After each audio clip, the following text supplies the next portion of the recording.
Sometimes we think we can play with hearts and get away with it, but by the time we realize what we've truly lost, it's already too late. I used to believe I had everything under control. My name is Haley, and I had a man most women would dream of. Damon was patient, effortlessly funny, and looked at me like I was the only person in the world. For 3 years, he gave me a love that felt safe, the kind that wrapped around you like a warm blanket on a cold day. But sometimes, safety feels boring when you spend your life chasing chaos. It started with attention. I'd post a photo online, and some guy I barely knew would leave a flirty comment. I never deleted them. Damon never asked me to. He trusted me. That was his first mistake. Then came Lucas. He worked in my department. The kind of guy who knew exactly what to say to make you feel desirable. Unlike Damon, Lucas didn't ask about my day. He told me how good I looked.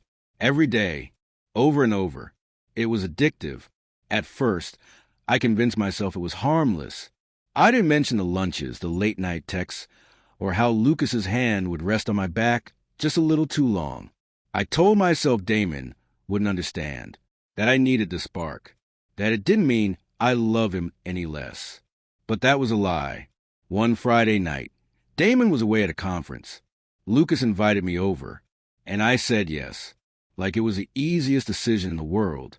I told myself it would just be a drink, just a talk. It wasn't. The next morning, I sat on Lucas's bed, staring at the sunlight leaking through the blinds, and all I felt was cold. Not excitement, not guilt, just emptiness. Like something inside me had snapped. When Damon came back, I acted normal. I kissed him, asked about his trip, laughed at his stories. I don't think I've ever faked anything that well. But guilt isn't silent. It leaks into everything. The way you flinch when he touches you. The way your voice trembles when you lie too easily. Still, Damon didn't notice.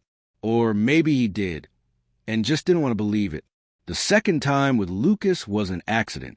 I'd already crossed the line. Why not dance on the edge? Then came a third time. Then texts, secret photos, a hotel room, key in my bag that Damon never questioned. I started getting reckless. Lucas said he liked the thrill, that I made him feel alive. He made me feel wanted in a way Damon hadn't in months.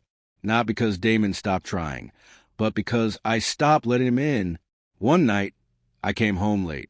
Damon was sitting on the couch, pale, his eyes glossy. He held my phone in his hand. "Who's Lucas?"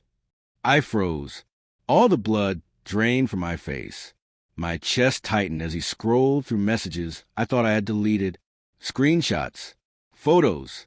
My heart pounded so loud I thought I'd pass out. I tried to speak, to lie, to spin some kind of story. But Damon didn't yell. He didn't cry. That was the worst part. He just looked at me like I was already gone. "You could have told me you weren't happy," he said, his voice barely above a whisper. "I would have done anything. Anything, Haley." That night, he packed a bag and left. I sat on our bed, surrounded by the wreckage of a life I just destroyed. The silence that followed was unbearable. Lucas wanted more, said I was free now, but I couldn't even look at him. He wasn't the Win I thought he'd be.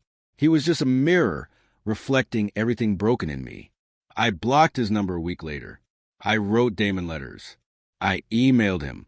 I even waited outside his office like some desperate fool, hoping for a second chance. But Damon wasn't cruel. He didn't scream, didn't slam doors. He just said, "I can't trust you anymore, and I loved you too much to spend the rest of my life wondering if you're lying." That hit harder than anything. Months passed. I saw him once at a coffee shop. He was laughing with a woman. She touched his arm the way I used to. My stomach turned. He didn't see me. Or maybe he did and chose to look away. I'll never know. People think cheating is just a mistake, a bad night, a weak moment. But it's not. It's 1,000 little choices. And each one pulled me further from the only person who ever truly loved me. I tell myself I've changed, that I'd never do it again. But change doesn't bring people back. Love doesn't always get a second chapter.